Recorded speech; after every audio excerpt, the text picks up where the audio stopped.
Baby girl, you do know what real self-love looks like, right? Oh, man. I really hope you save this or you send this to a friend. Because I'm about to preach to you today, bestie. Because you've been doing it your entire life. Real self-love is when you are at your lowest point, but you still choose you. Real self-love is when you were broken, but made yourself whole again. Real self-love is when your bank account was low and you had nothing in your fridge, but you still found a way to eat. Real self-love is when you got up in the morning, even though yesterday was the worst day of your life.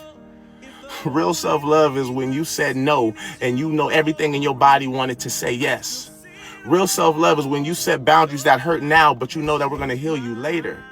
Real self-love is when you walked into that building with your head up high, even though you knew nobody was going to clap for you. Real self-love is when you forgive yourself for mistakes that you made way back then because you didn't know any better. Real self-love is when you got up from a table when all they were serving was scraps. Real self-love is when you have the guts to say, you know what, I need a break, instead of running yourself to the ground trying to prove a point.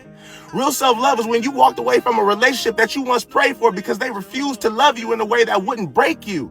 Real self-love is when you start over at the age of 20, 30, 40, 50. It doesn't matter because you don't care what nobody thinks. Real self-love is when you look at yourself in the mirror and you see all your insecurities staring back at you, but you still say I'm beautiful because you're made in his image. That's what real self-love is. That's what self-love is. Self-love is not perfection. It's direction. To you. Love yourself, queen. Love yourself.